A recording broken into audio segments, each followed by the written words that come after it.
The morning sun cast long shadows across the cobblestone courtyard of Buckingham Palace as tourists gathered behind the designated barriers, cameras ready to capture the iconic sight of the Queen's Guard. Among them stood Karen Mitchell, a middle-aged woman from Ohio who had saved for 3 years to bring her family on this dream vacation to London. Her blonde hair was pulled back in a tight ponytail, and she wore a bright pink tracksuit that seemed to announce her presence to everyone within a 50-foot radius. Karen had always been the type of person who believed rules were more like suggestions, especially when they stood between her and what she wanted. Back home in Columbus, she was known for cutting in lines at grocery stores, demanding to speak to managers over minor inconveniences, and generally making her displeasure known whenever the world didn't bend to her will. Her husband, David, had learned long ago to simply apologize on her behalf and try to smooth over the situation she created. "Mom, can we just take the picture from here?" her 16-year-old daughter Emma whispered, clearly embarrassed by the attention her mother was already drawing from other tourists. Emma had inherited her father's quiet nature and often found herself mortified by her mother's behavior. "Absolutely not," Karen replied loudly, adjusting her oversized sunglasses. "I didn't fly all the way across the ocean to take some distant, blurry photo. I want a proper picture with one of those guards, and I'm going to get it." The Royal Guard in question was Guardsman James Thompson, a 24-year-old soldier who had been serving in the Coldstream Guards for 3 years. He stood motionless in his iconic red tunic and black bearskin hat, rifle at his side, eyes fixed straight ahead. James had dealt with countless tourists during his time on duty, from the merely curious to the occasionally disrespectful, but he maintained his professional composure regardless of the situation. Karen studied the scene before her, calculating her approach. She had read online that the guards weren't supposed to move or react, which in her mind meant she could do whatever she wanted for her photos. The barrier separating the tourists from the guard post was clearly marked with signs in multiple languages warning visitors to keep their distance and respect the working soldiers. "David, get your phone ready," she commanded her husband, who was already dreading whatever was about to unfold. "I'm going to get right up next to him for the shot." "Karen, honey, I don't think that's allowed," David said weakly, gesturing toward the barriers and warning signs. "Maybe we should just—" "Oh please," Karen interrupted, waving her hand dismissively. "What are they going to do? It's just a picture. Besides, we're tourists spending money in their country. They should be grateful." Without waiting for further discussion, Karen ducked under the rope barrier and began walking confidently toward Guardsman Thompson's post. The other tourists immediately began murmuring among themselves, some pointing and others pulling out their phones to record what was clearly about to become an incident. "Ma'am, please step back behind the barrier," called out a nearby police officer, but Karen pretended not to hear him as she approached the guard. James remained perfectly still, but his training kicked in as he assessed the situation. Protocol was clear about unauthorized personnel entering the secured area, and while most tourists who crossed the line were simply ignorant rather than malicious, they all had to be treated with the same level of seriousness. Karen positioned herself directly next to James, so close that she was practically touching his red tunic. "Perfect," she called out to her husband. "Get several shots from different angles. Oh, and make sure you get his funny hat in the frame." The crowd of onlookers grew larger as word spread about the unfolding drama. Many were appalled by Karen's blatant disregard for the clearly posted rules and the disrespect she was showing to a working soldier. Others were simply curious to see how the situation would be resolved. "Ma'am, you need to return to the designated tourist area immediately," the police officer said more firmly, now walking toward them. Karen glanced over her shoulder with an expression of exaggerated innocence. "I'm almost done. Just a few more pictures." "He doesn't mind, do you?" she said, actually addressing the guard directly. James, of course, did not respond, maintaining his stoic silence and forward gaze. But Karen interpreted his lack of reaction as permission to continue. "See? He's fine with it," she announced to everyone within earshot. "You British people are so uptight about everything." Emma felt like she wanted to disappear entirely.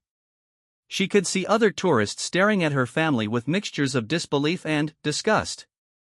Some were openly filming the incident, and she knew this would likely end up on social media, adding to her humiliation. Karen then made the decision that would change everything. Not content with simply standing next to the guard, she decided she wanted a more fun photo. Without any warning, she reached up and attempted to adjust James's bearskin hat, wanting to tilt it at what she considered a more playful angle for the picture. The moment her hand made contact with his ceremonial headwear, several things happened simultaneously. James, following his training, immediately stepped back and brought his rifle across his body in a defensive position.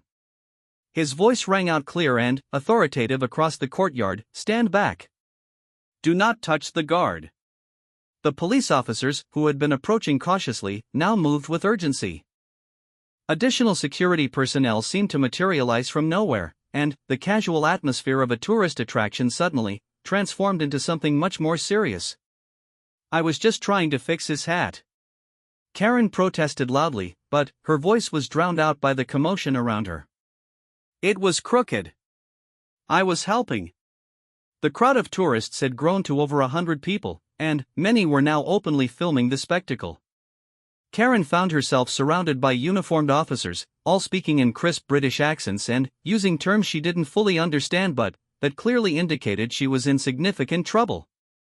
"Ma'am, you are being detained for interfering with a member of Her Majesty's Guard in the performance of his duties," one of the senior officers announced. "You will need to come with us.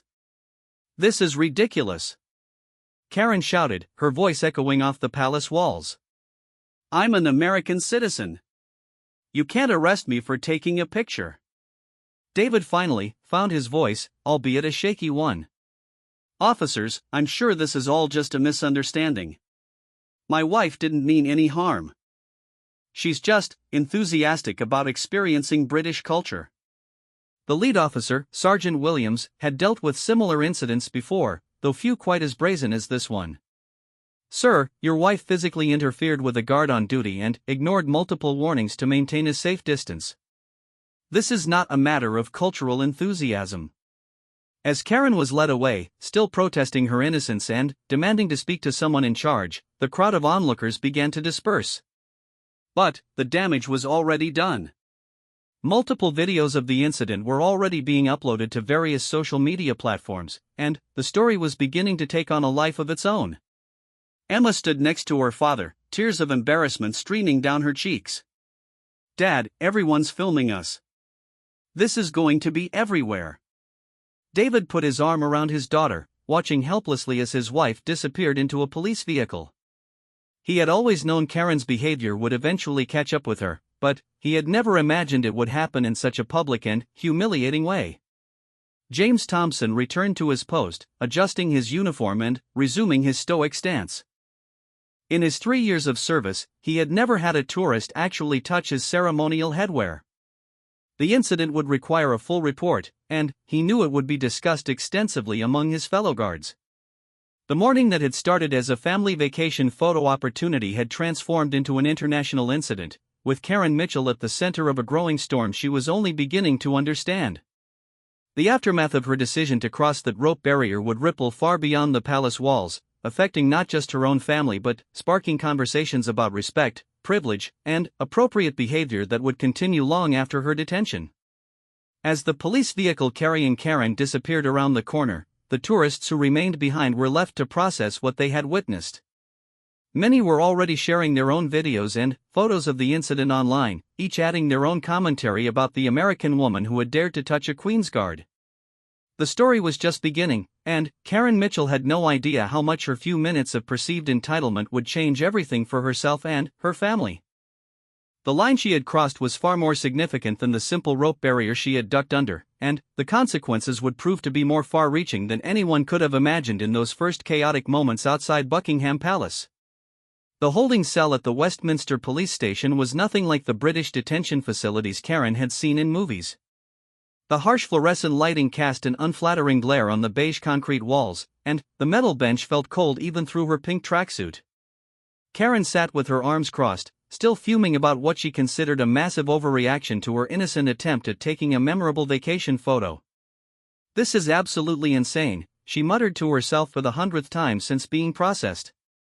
"All I did was touch his stupid hat. You'd think I had attacked the Queen herself."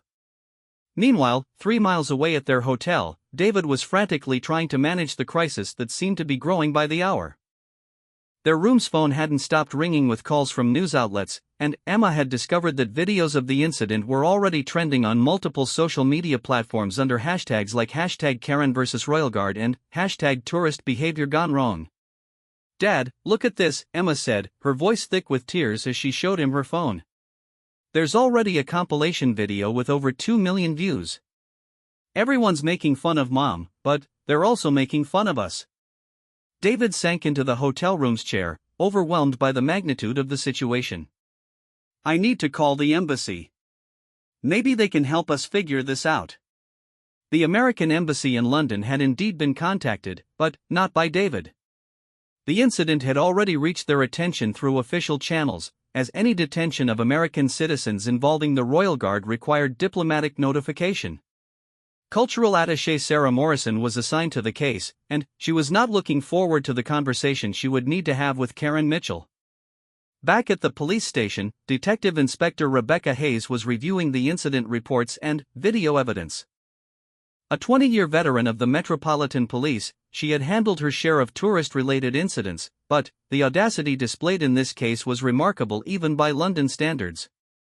The American woman, Karen Mitchell, age 47, ignored multiple verbal warnings from officers and physically interfered with Guardsman Thompson's ceremonial headwear, she read from the report. When confronted, she showed no remorse and insisted she had done nothing wrong. The legal implications were serious. Interfering with the Queen's Guard was considered a breach of security protocol, regardless of the perpetrator's intentions. The Crown Prosecution Service would need to determine whether to pursue charges, and, given the high-profile nature of the incident, they were unlikely to simply let it slide. Karen's first indication that this was bigger than she thought came when a duty solicitor arrived to speak with her.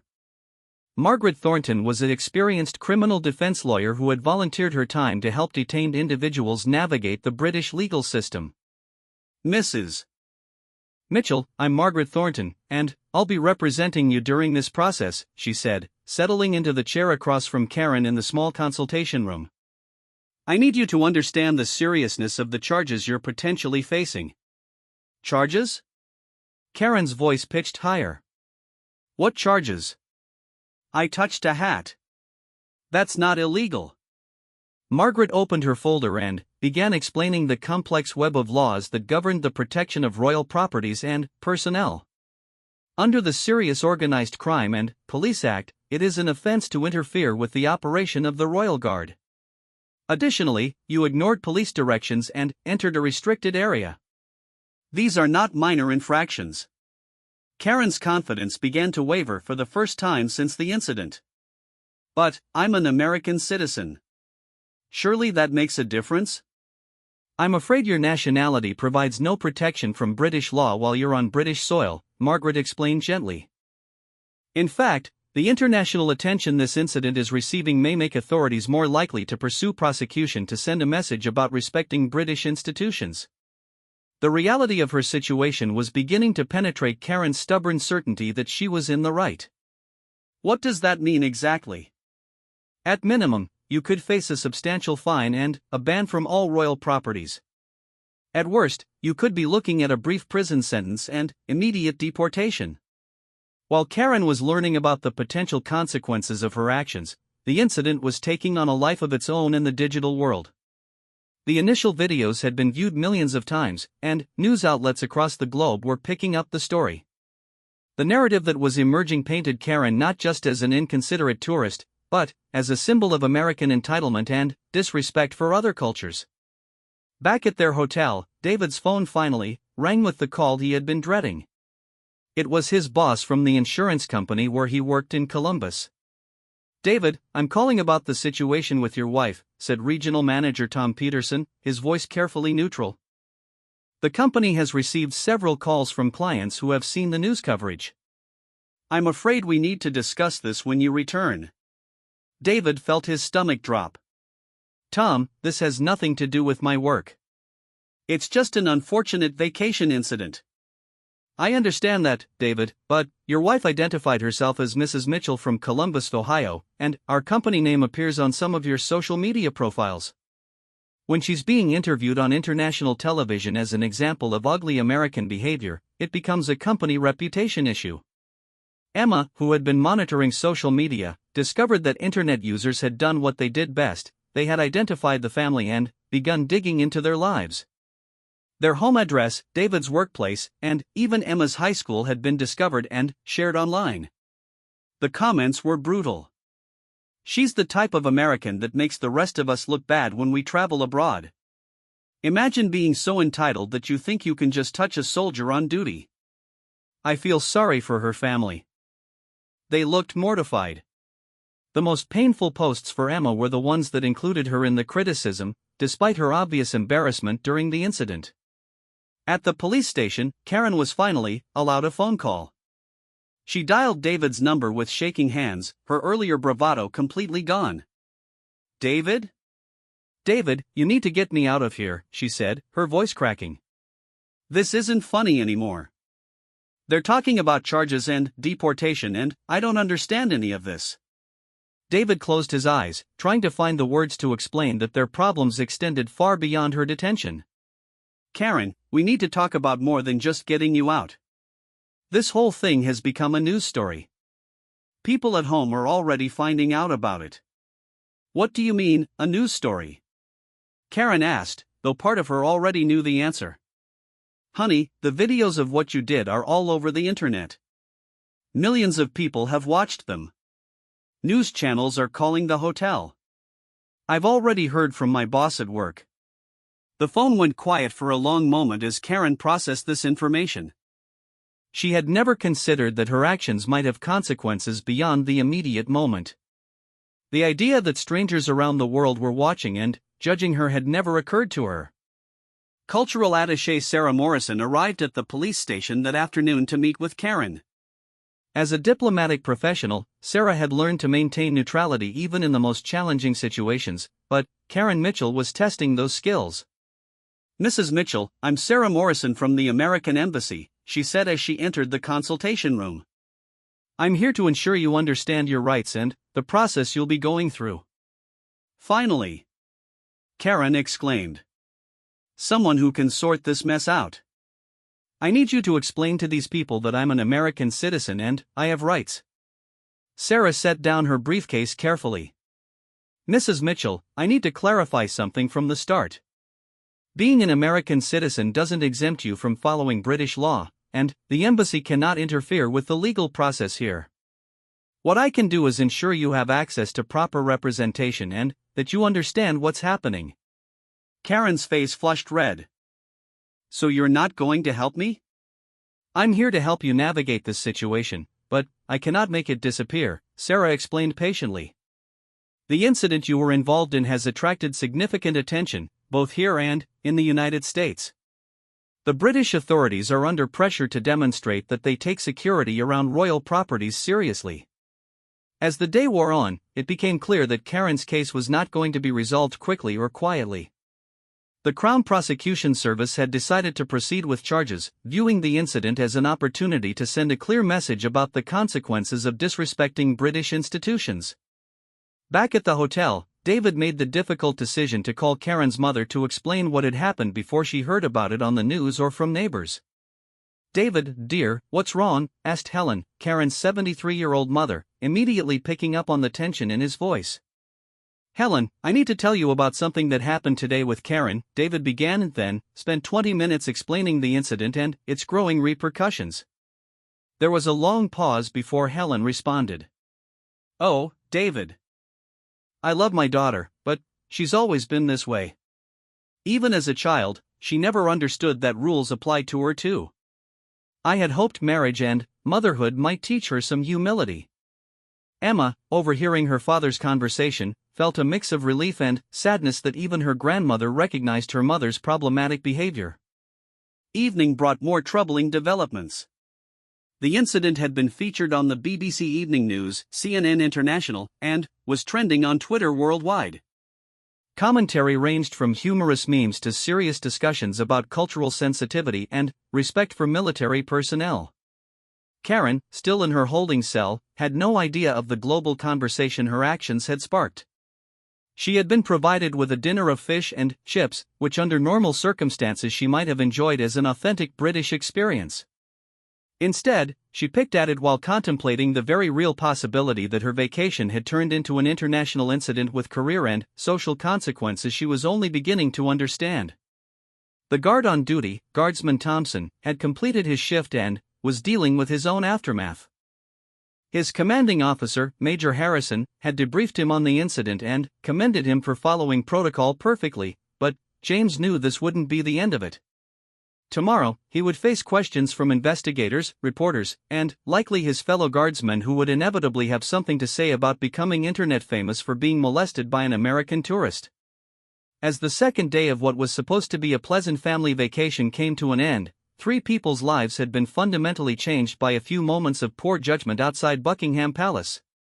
Karen was learning that actions have consequences, David was discovering that love doesn't always require defending the indefensible, and Emma was getting an early lesson in how quickly privilege can turn into public humiliation. The story that had begun with a simple desire for a vacation photo had evolved into something much larger, touching on issues of respect, entitlement, and cultural sensitivity. Karen Mitchell had crossed more than just a rope barrier that morning, she had crossed a line that separated acceptable behavior from the kind of arrogance that makes headlines for all the wrong reasons. Dawn broke grey and drizzly over London, matching the somber mood that had settled over the Mitchell family. Karen spent her second night in custody, finally, beginning to grasp the severity of her situation. The concrete reality of sleeping on a hard bench in a holding cell had done more to penetrate her stubborn certainty than all the warnings she had ignored the previous day. Detective Inspector Rebecca Hayes arrived early at Westminster Station, carrying a thick file of documentation related to Karen's case. The overnight duty officer briefed her on the prisoner's behavior. "She's been much quieter since yesterday evening," Constable Williams reported. Asked several times if she could call her family again, but seemed genuinely shocked when she learned about the media attention. "I think reality is finally setting in." Meanwhile, at their hotel, David had barely slept. He sat at the small desk in their room, surrounded by printed emails and phone messages that had accumulated throughout the night. News organizations from 4 different countries wanted interviews. His employer had sent an urgent email requesting an immediate phone conference. Most disturbing of all, Emma's school principal had called to discuss the impact on her daughter's education. "Dad, there are reporters downstairs in the lobby," Emma said quietly, peeking through the curtains at the street below. "I heard them talking to the hotel manager about us." David rubbed his tired eyes. "We're not talking to any reporters, Emma. Not yet. Maybe not ever." The gravity of their situation was becoming clearer with each passing hour. David's phone had been buzzing constantly with calls from journalists, legal professionals offering their services, and even some of Karen's former friends back home who were either offering support or, more commonly, expressing their shock and disappointment. At exactly 9 a.m., Karen was brought to meet with Margaret Thornton, her solicitor, and Sarah Morrison from the American Embassy. The consultation room felt smaller than it had the day before, and Karen looked significantly less confident in her wrinkled tracksuit. "Mrs. Mitchell," Margaret began, opening her file, "I've received word from the Crown Prosecution Service. They've decided to proceed with formal charges." Karen's face went pale. "What does that mean exactly?" "You're being charged with interfering with a member of the Queen's Guard in the performance of their duties, and with willful disobedience of a lawful order from a police officer," Margaret explained. "You'll be appearing before a magistrate this afternoon." Sarah Morrison leaned forward. "Mrs. Mitchell, at this point, our recommendation is that you consider pleading guilty to the charges. The evidence against you is overwhelming, and a guilty plea might result in a more lenient sentence." "Plead guilty?" Karen's voice cracked. "But I was just taking a picture." Margaret exchanged a glance with Sarah before responding. "Mrs. Mitchell, there's something else you need to know. This case has attracted international attention. The magistrate will be aware that their decision is being watched globally. British authorities want to send a clear message about respecting their institutions." The weight of this information settled on Karen like a physical burden. For the first time since the incident began, she truly understood that her actions had consequences that extended far beyond her own inconvenience. Across London, Guardsman James Thompson was dealing with his own challenges. He had been temporarily reassigned to administrative duties while the incident was investigated, though his superiors made it clear he had followed protocol perfectly.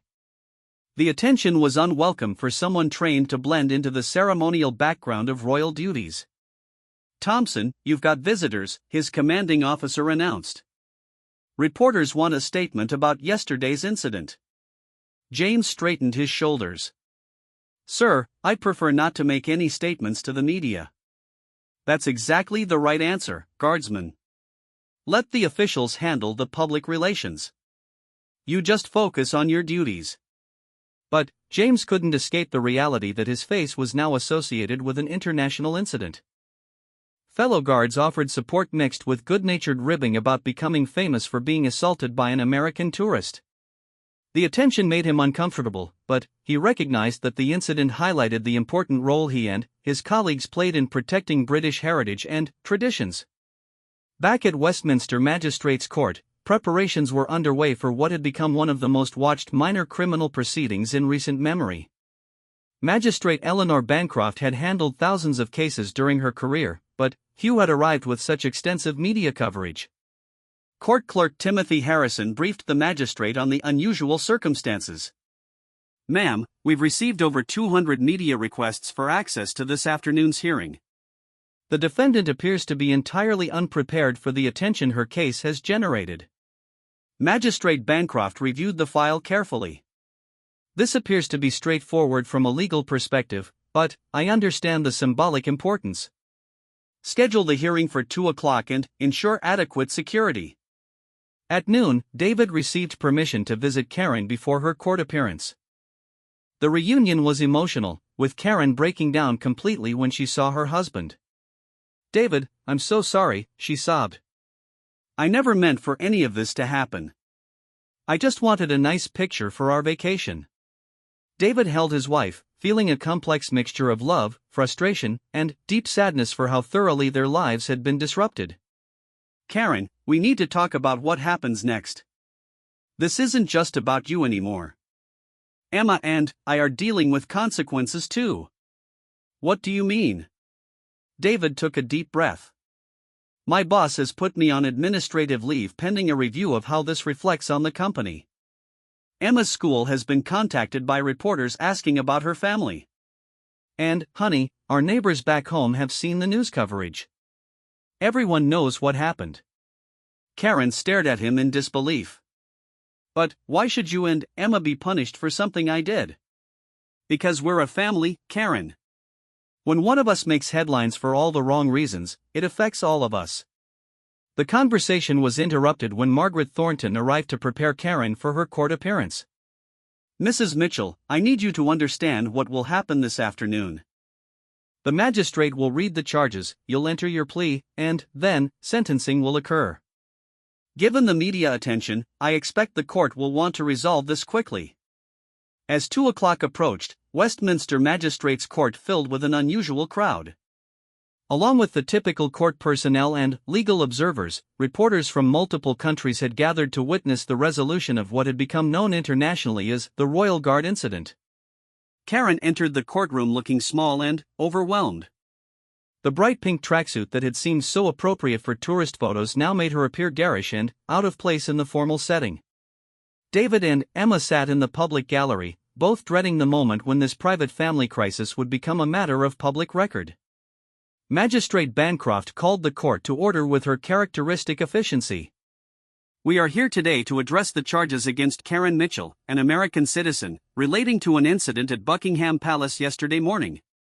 As the charges were formally read, Karen stood with Margaret beside her, finally, understanding the full legal terminology that described her actions.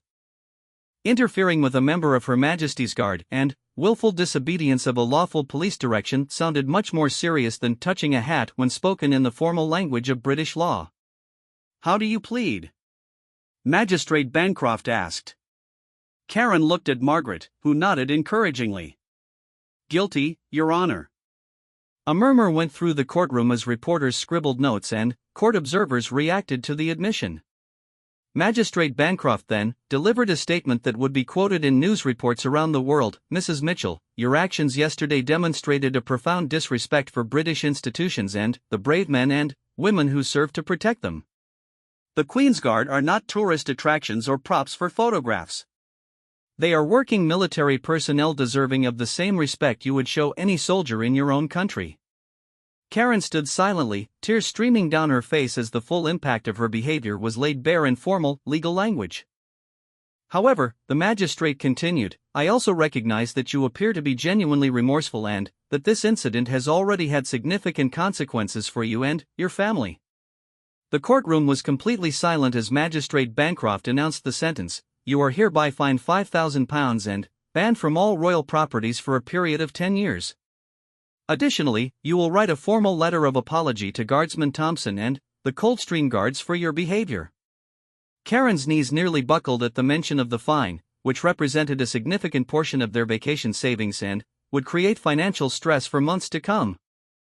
Furthermore, the magistrate added, "Given the international attention this case has received, I am requiring that you participate in a cultural education program about British history and traditions before you are permitted to leave the country." As Karen was led away to complete the paperwork for her sentence, David and Emma faced their own reckoning. The formal conclusion of the legal proceedings meant they could begin to assess the full scope of the damage to their lives. Emma, who had been quiet throughout the ordeal, finally spoke as they left the courthouse. "Dad, I don't think I can go back to school right away when we get home. Everyone will have seen this." David put his arm around his daughter, recognizing that the teenager was dealing with consequences she had no role in creating. "We'll figure it out, sweetheart. Maybe we can arrange for you to finish the semester online or transfer to another school." The irony wasn't lost on David that Karen's desire for memorable vacation photos had indeed created unforgettable memories, just not the kind anyone in the family would want to remember. As they walked through London streets now familiar from news coverage, David realized that their lives had been permanently changed by a few moments of poor judgment. The financial cost of the fine was significant, but the social and professional consequences would likely last much longer. Karen's dream of experiencing British culture had become a nightmare that forced her to confront her own behavior and its impact on the people she claimed to love most. The line she had crossed at Buckingham Palace had led to revelations about respect, responsibility, and the far-reaching consequences of entitlement that none of them had been prepared to face. 3 months had passed since the incident at Buckingham Palace, and the Mitchell family was still dealing with the aftershocks of those few minutes that had changed their lives forever. Karen sat in their living room in Columbus, staring at the stack of bills that had accumulated as a direct result of her actions. The £5,000 fine had been converted to over $6,000, draining their emergency fund and forcing them to take out a second mortgage on their house.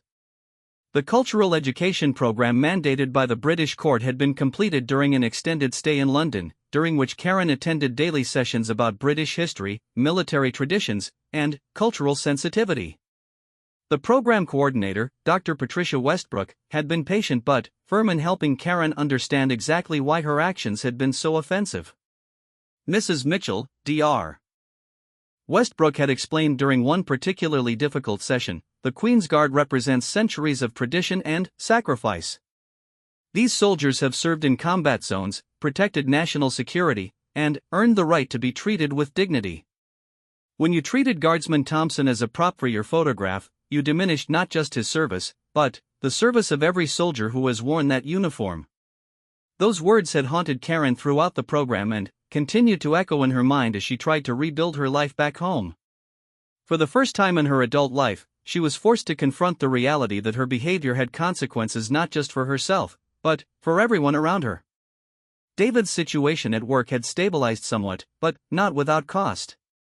After a formal review by his employer's board of directors, he had been allowed to return to work but had been passed over for a promotion he had been expecting. His manager had been diplomatic but clear: "David, we know this wasn't your fault, but the company's reputation is important to our clients. The association with the incident has made some of our international accounts uncomfortable." Emma had perhaps been affected most profoundly by the ordeal. The 16-year-old had indeed transferred to a different school district, but the story had followed her even there. Social media had ensured that the Royal Guard Karen incident would remain searchable forever, and teenagers could be particularly cruel about viral moments of public humiliation. Emma, honey, how was school today? Karen asked as her daughter came home, noting the slumped shoulders and downcast expression that had become familiar over the past months. Same as always, Mom, Emma replied quietly. Someone in chemistry class pulled up the video on their phone during lunch. I pretended not to notice, but everyone was looking at me. Karen felt the familiar stab of guilt that had become her constant companion. I'm so sorry, sweetheart. I never meant for any of this to affect you. Emma looked at her mother with an expression that had aged beyond her years. Mom, I know you didn't mean for it to happen, but it did happen. And I have to live with it every day. The conversation was interrupted by the doorbell. Karen opened it to find their longtime neighbor, Mrs. Henderson, holding a casserole dish. But, instead of the usual friendly greeting, the older woman's expression was cool and formal. Hello, Karen. I brought this for your family, Mrs. Henderson said, handing over the dish without stepping inside as she normally would. Thank you, that's very kind, Karen replied, sensing the distance that hadn't existed before the incident. I hope you're all adjusting well to being back home, Mrs. Henderson said carefully. The neighborhood association discussed the situation at our last meeting. Some people feel that what happened reflects poorly on our community.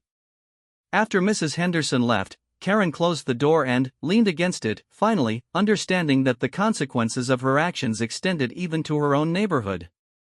The woman who had brought them casseroles during illness and watched their house during previous vacations now treated her like a stranger. That evening, the family sat around their dinner table in a silence that had become common. David was reviewing job listings from other cities, thinking that a fresh start somewhere new might be the only way to truly move past the incident.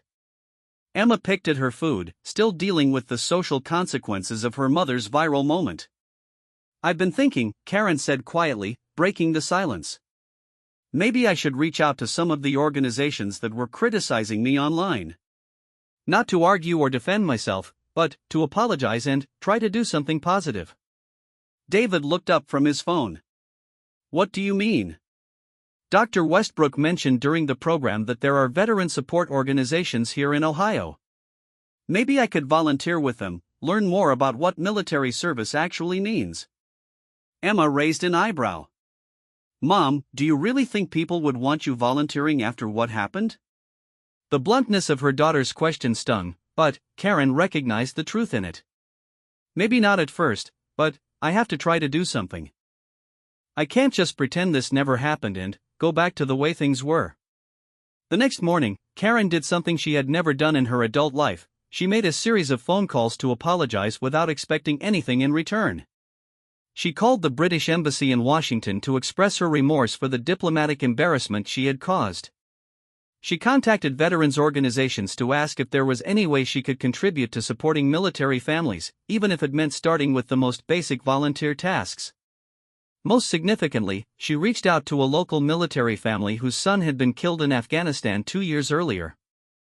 The Kowalski family had been featured in a local newspaper article about Gold Star families, and Karen felt compelled to apologize for her disrespect toward military service.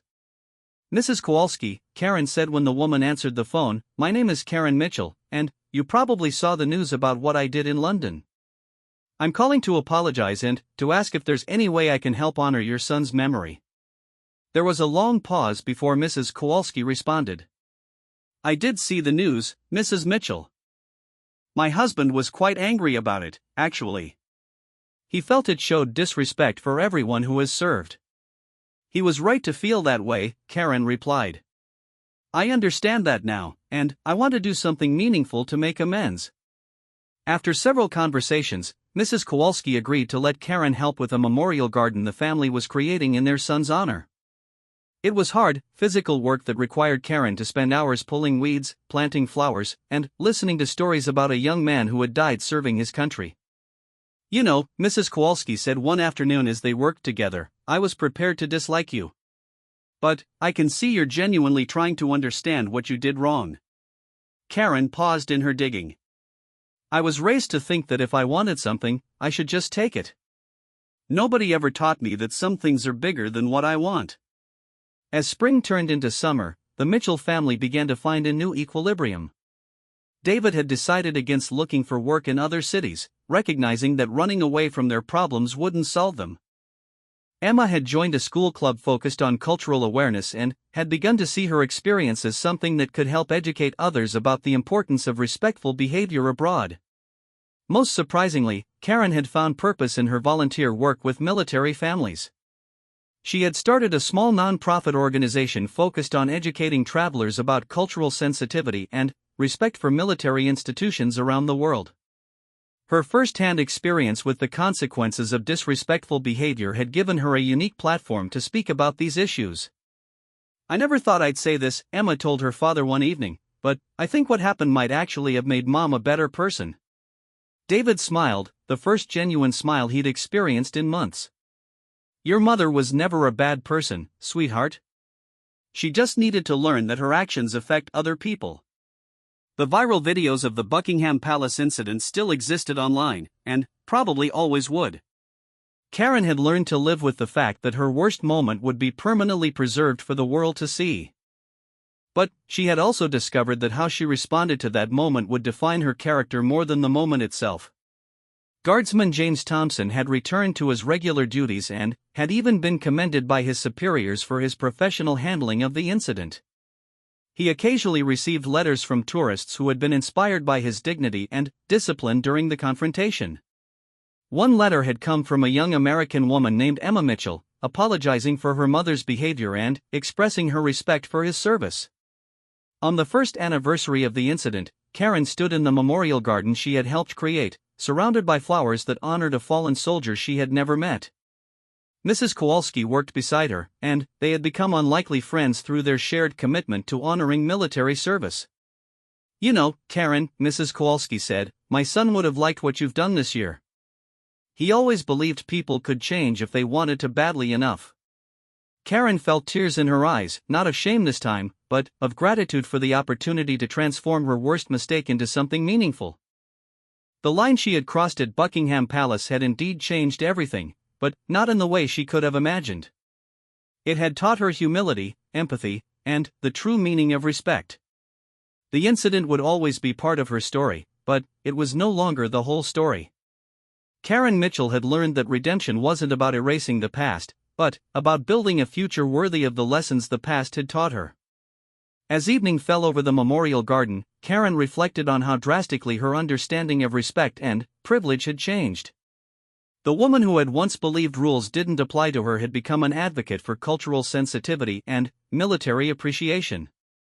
The transformation had been painful, costly, and humiliating, but it had also been necessary. Emma joined her mother in the garden as they finished their work for the day. The teenager who had once been mortified by her mother's behavior now felt a complex pride in the woman Karen had worked to become. "Mom," Emma said as they gathered their tools, "I'm proud of you. Not for what you did in London, but for what you've done since then." Karen hugged her daughter, understanding finally that real respect wasn't about getting what you wanted, but about honoring what others had earned. The royal guard she had thoughtlessly touched had been protecting something far more valuable than she had understood at the time. He had been protecting the dignity of service, sacrifice, and tradition that formed the foundation of civilized society. The aftermath had indeed shocked onlookers, but perhaps not in the way anyone had expected. Sometimes the most profound changes come from our most public failures, and Karen Mitchell's journey from entitled tourist to respectful advocate had shown that even the most viral moments of poor judgment could become catalysts for genuine growth and meaningful redemption.